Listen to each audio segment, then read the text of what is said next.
Hello and welcome to Sideline Story, your destination for sports news, analysis and discussions. I'm Yang Guang. This week we dive into the climax of the FIFA Club World Cup and discuss, is it a successful tournament? Joining me for the chat are my fantastic co-hosts Tian Yu and Brandon Yates. Alright, after almost a month of competition, now we have the finalists for the revamped Club World Cup, Chelsea and Paris Saint-Germain. First of all, Tian Yu, let's cut to the chase here. Who's lifting the trophy? Definitely PSG. I mean, yeah, I think they definitely have the edge. Even before the semi-finals kicked off, I felt like they definitely have an upper hand in this matchup. But I didn't expect it to be so one-sided. For PSG, on the side of PSG, everyone was running relentlessly. And they're pressing, they're tracking, they're fighting for every loose ball. Yeah, I think PSG earned their spot in the final. They've shown throughout this Club World Cup that they're not just getting through this tournament because of some lucky break in the Champions League. They beat Real Madrid, they beat Bayern Munich, Inter Milan, Arsenal. All these powerhouses, these established teams. For another finalist, Chelsea, as I think they have improved a lot over last season. And Enzo Fernandez got his form back, found his rhythm again. Cole Palmer's being, revived. Cancelo's getting, more sharper. And the new arrival, Joe Pedro, has been a real spark after coming in. But honestly, I don't think they're on the same level with PSG because, PSG just looks too complete and too dominant. They look like the unstoppable team right now. Yeah. Brandon, based on the two teams' form throughout the tournament and their respective pedigrees, who do you think is winning this final? Well, based on just those two elements, definitely PSG. I think their form throughout the competition and just the pedigree that they've managed to establish in quite a short space of time, even after a period where they seemingly had the most pedigree that any European team could possibly, put together, during those years where they had Mbappe, Neymar, and Messi in the same team. I mean, and pretty much won absolutely nothing. And from a fan's perspective, or at least on paper, you couldn't imagine that things could get more promising or more exciting for a team than that. I mean, that attacking trio should have made defenses just go to sleep and actually just give up before the match had even started. But things, didn't pan out as, Parisian fans would have hoped. But now, under their coach and, the incredible squad depth and solidity and pressing efforts that they are able to get together, I think that's something that has really separated them from other teams. I think, when you look at Real Madrid, and I know Tian Yu has been upset about this, of course they've got the stars, but in some games like that, obviously 4-0 demolition at the hands of PSG, there definitely seemed to be a lack of a cohesive effort as a team, which I think has historically been a problem for Real Madrid. But, when you've got like Cristiano Ronaldo and Benzema and Modric and Kroos in your team, it doesn't really matter if one or two players aren't firing. But I think in this particular team, if you don't have all 11 players giving 100%, you can't beat a team like PSG, because what PSG offers is the best players in the most crucial position. So you've got a Ballon d'Or contender, probably winner up front in Dembele. You've got the best central midfielder in the world right now, Vitinha. You've got the best left back and right back in the world in Nuno Mendes and Hakimi, and you've undoubtedly got the best goalkeeper in the world now in Donnarumma. And they're all giving 100%, with possession or crucially without possession. I mean, the pressing that they do from defense all the way up until, that last line of attack from Dembele, the way that they suffocate teams as a unit is so incredible to watch. You would think you were watching, like a Premier League team battling to survive a relegation battle, but you're watching a team that's just won the Champions League. Yeah. And have had like no holidays whatsoever and should be, partying in Ibiza. They're still giving 100% in this tournament in the sweltering heat of the United States. Yeah. And I think that's why they're able to dismantle teams like, and sorry to say this, guys, like Bayern Munich and like Real Madrid.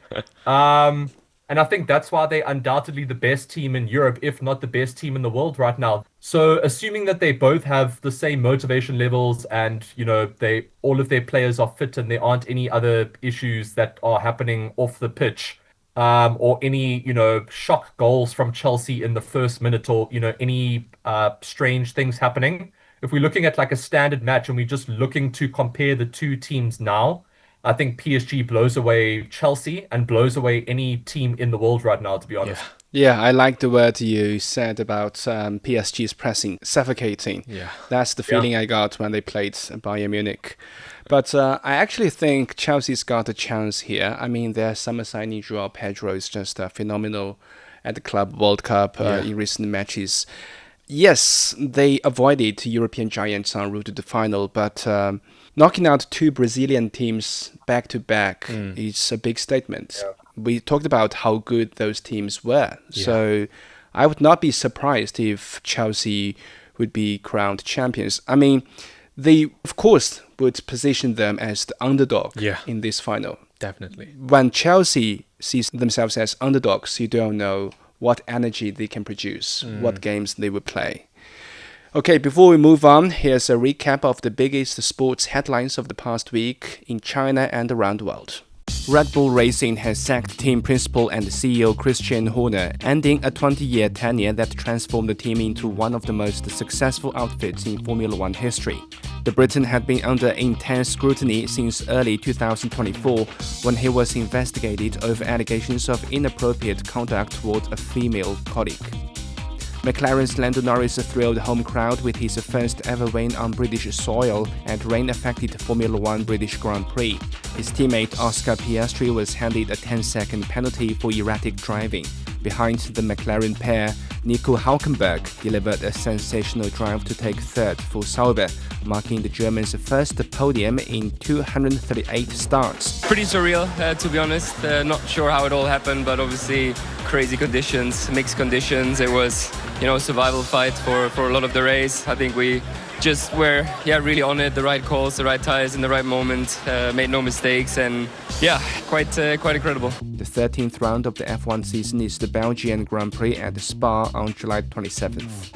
Former NBA player Ben McLemore was sentenced to 100 months in Oregon State Prison after recently being found guilty of sexually assaulting a then 21-year-old woman at a house party in Portland in 2021.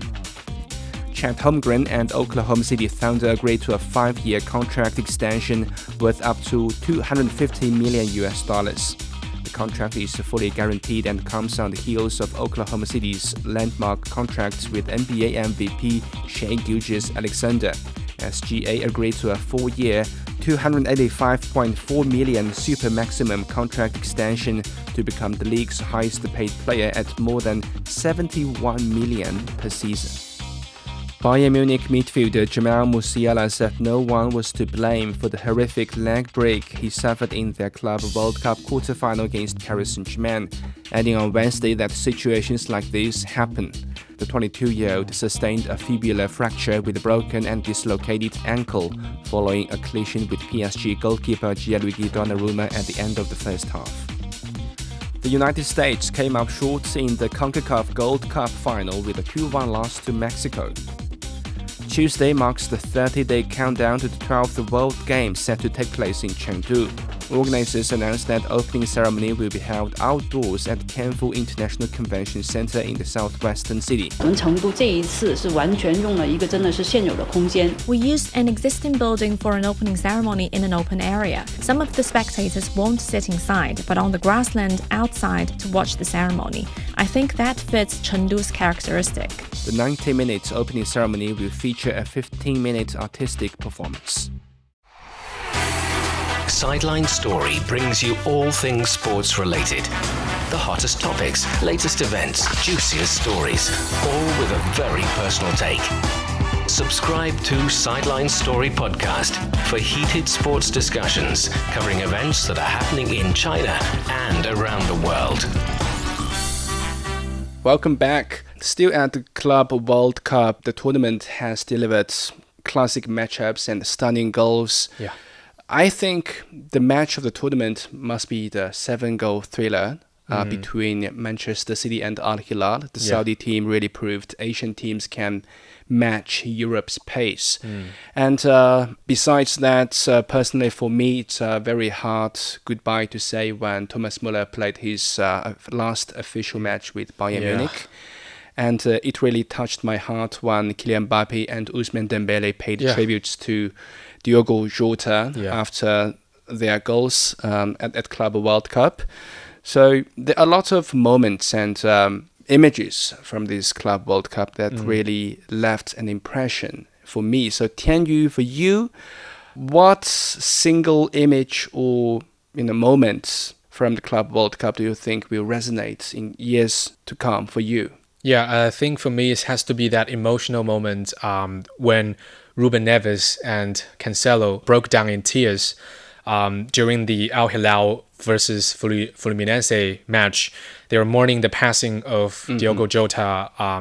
It wasn't just a tribute to a teammate or a fellow player. It was like a raw, human, and deeply moving scene. And you could really feel the pain and love in that moment.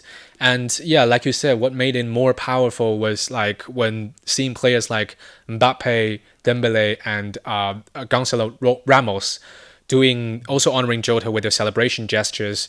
It wasn't about football at that point. It was about life, about brotherhood, and about respect for life.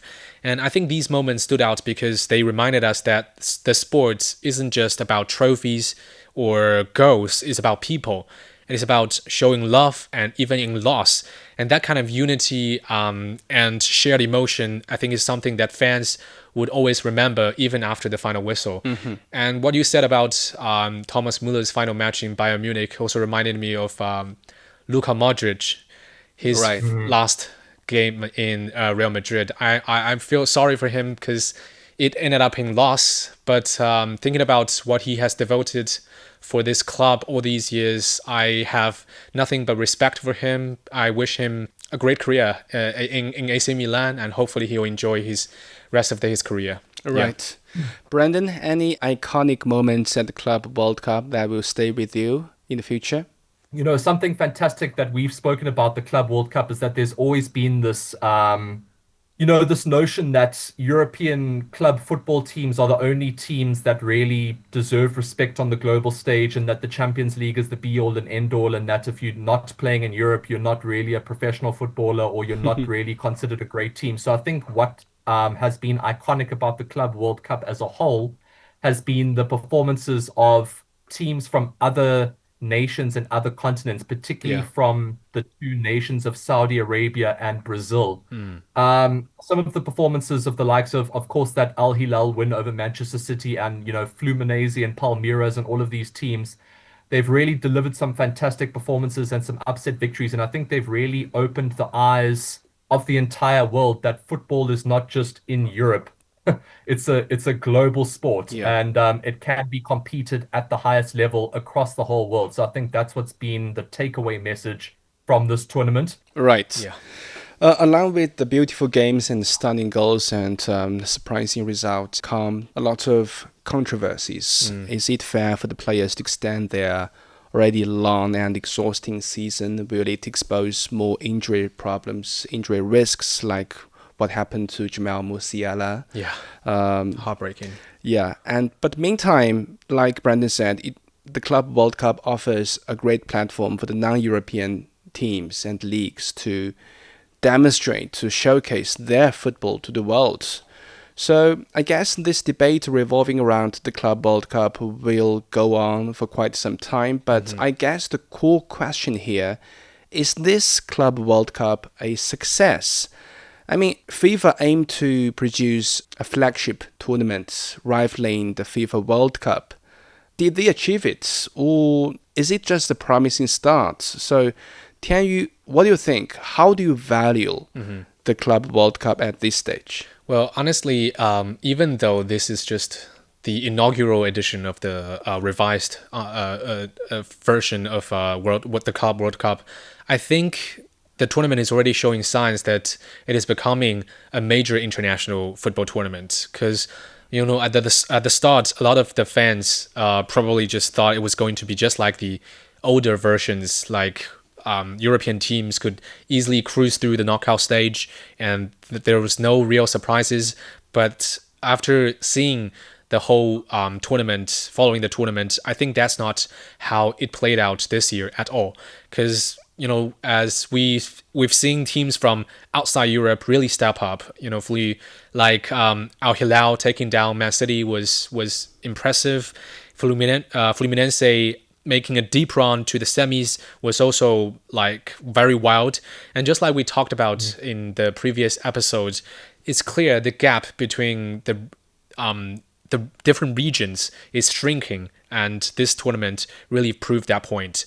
And even though some of the early games, like Brandon said, didn't get full stadiums and the ticket sales weren't great for the lower profile matchups, once the knockout rounds kicked in, the quality of football went way up, and so did the fan interest. You could really feel the buzz growing. And I think the clubs are also taking this seriously. I mean, just look at the squads. Mbappe, Bellingham, Musiala, Dembele, all these big names are in and involved in this tournament. And Man City even spent like over £100 million to just beef up for this tournament. And, I think the players are also taking it seriously. Like Harry Kane called this tournament a great experience. Sergio Ramos talked about playing with hunger. And Enzo Fernandez said the whole world would be watching this tournament.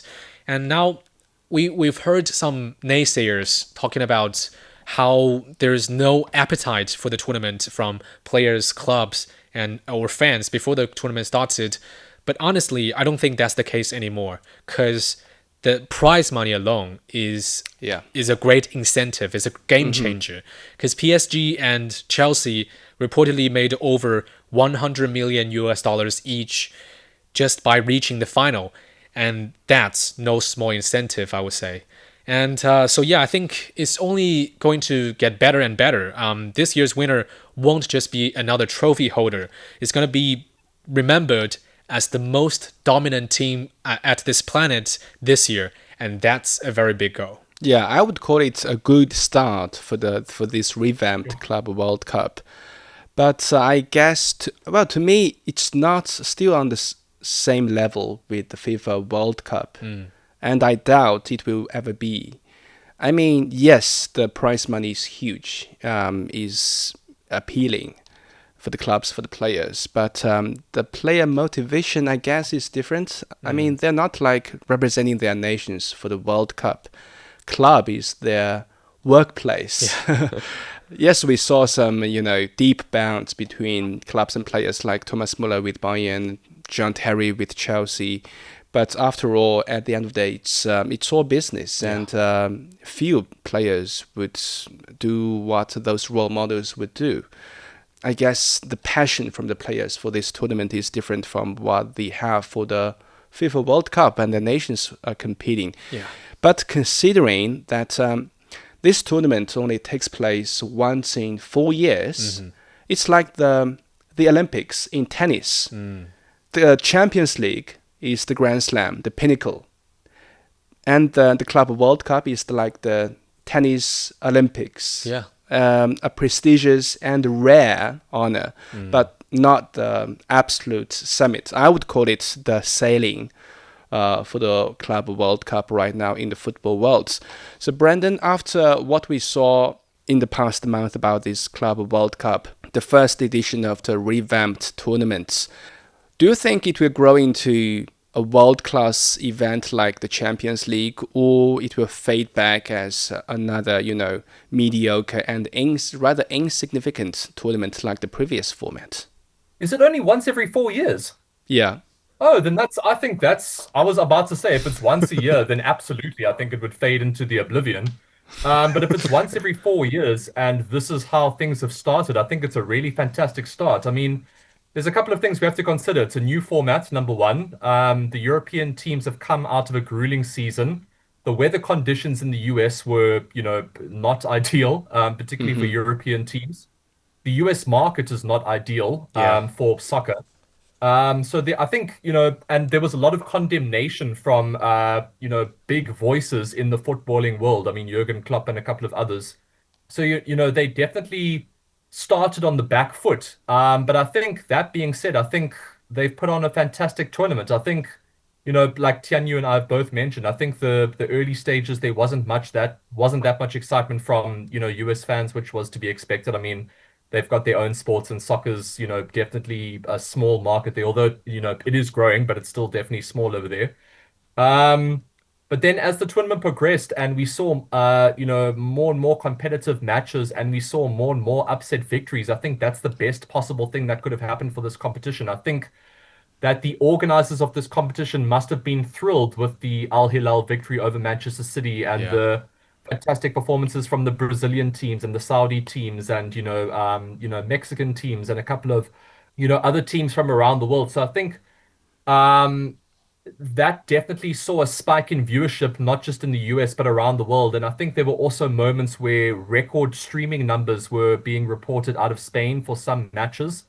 So there definitely seems to be a lot of positives that the Club World Cup organizers can take away from this tournament. And if they're only going to put it on again 4 years from now, I think they've got a lot of time to perfect, things like schedules and venues and playing conditions and, tweaking all the little difficulties that they would have experienced from their first tournament. But that being said, I don't think there were as many difficulties or negatives as many footballing voices would have anticipated. I think that overall it's been a pretty successful tournament.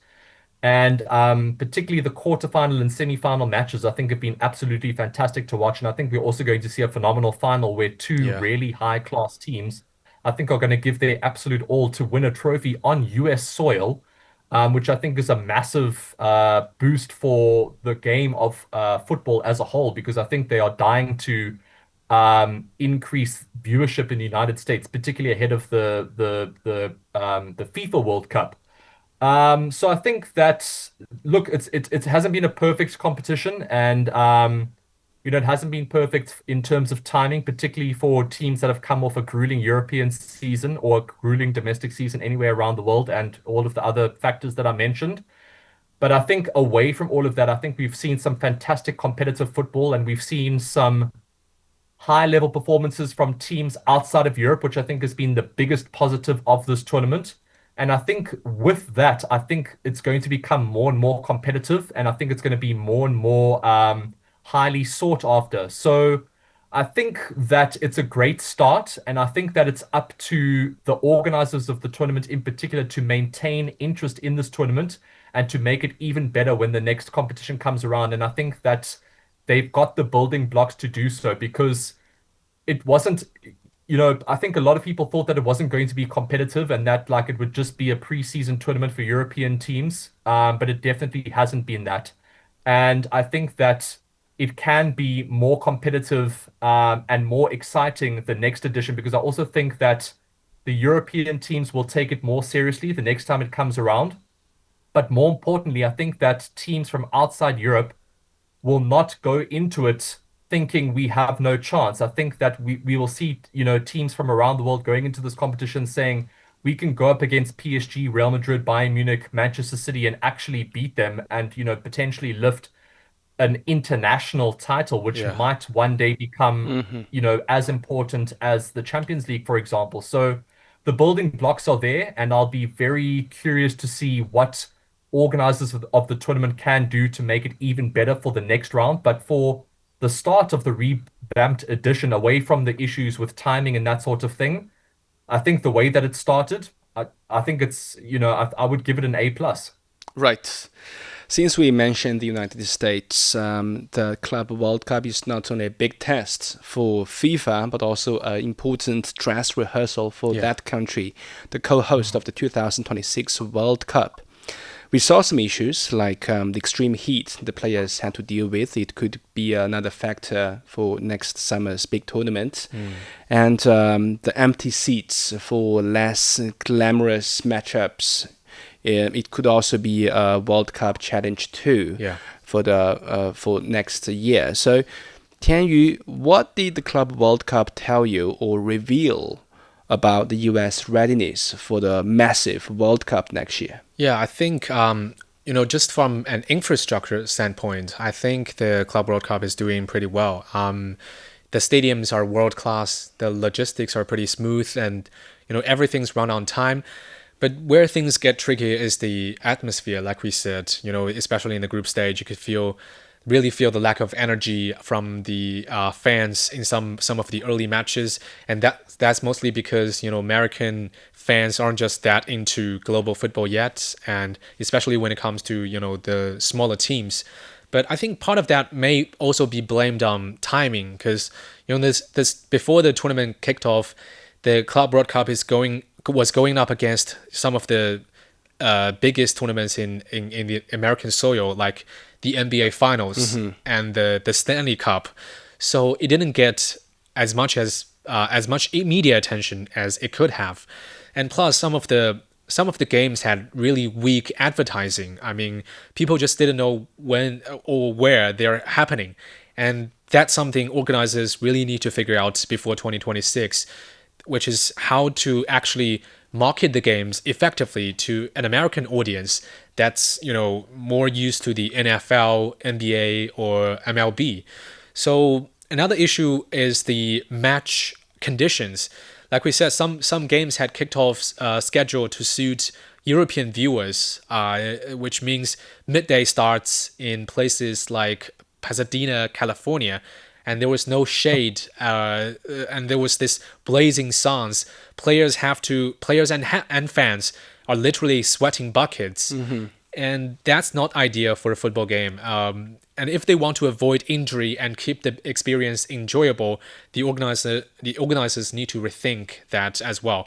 So overall, for 2026, the World Cup, I think the US can definitely pull off a fantastic event because they've got the venues, they've got the resources.